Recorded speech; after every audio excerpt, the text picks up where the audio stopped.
Every single second, the sun produces more energy than humanity has used in its entire recorded history.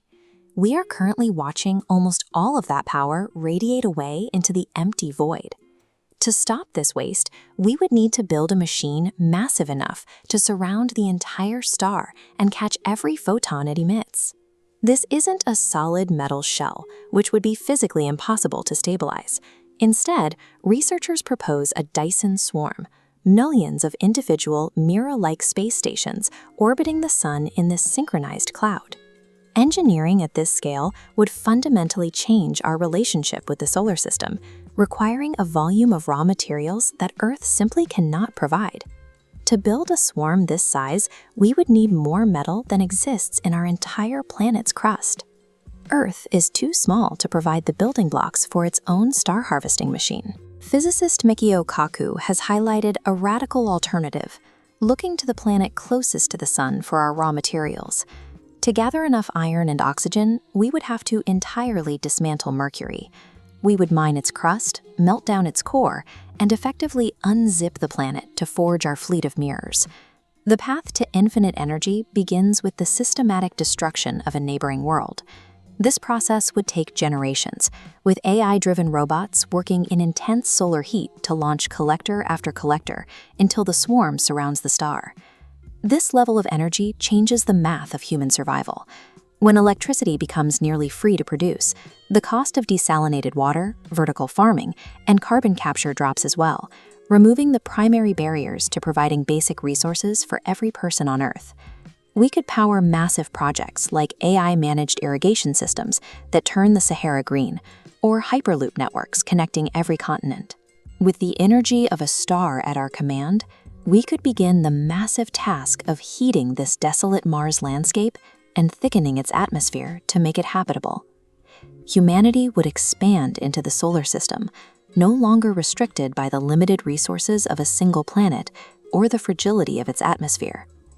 But this megastructure introduces a terrifying vulnerability.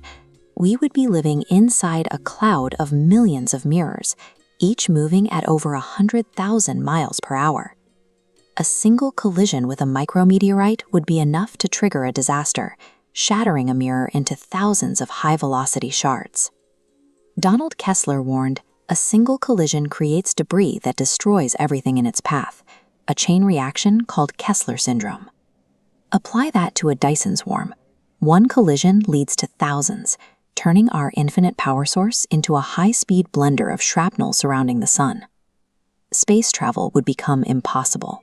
Our colonies on Mars would be cut off, and the solar system would become a deadly cage, trapping us inside a debris field we created ourselves.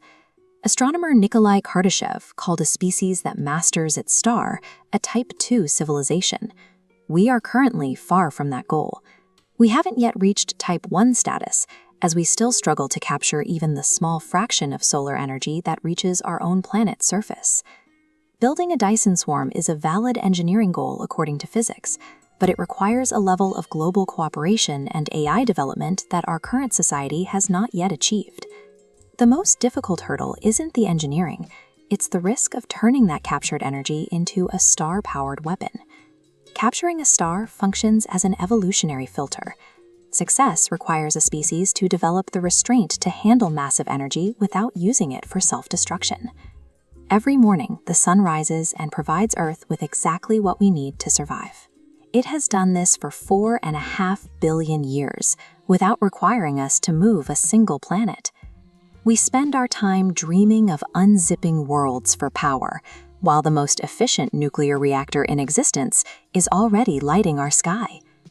A truly advanced civilization learns to exist in balance with its host star, rather than treating it solely as a resource to be consumed.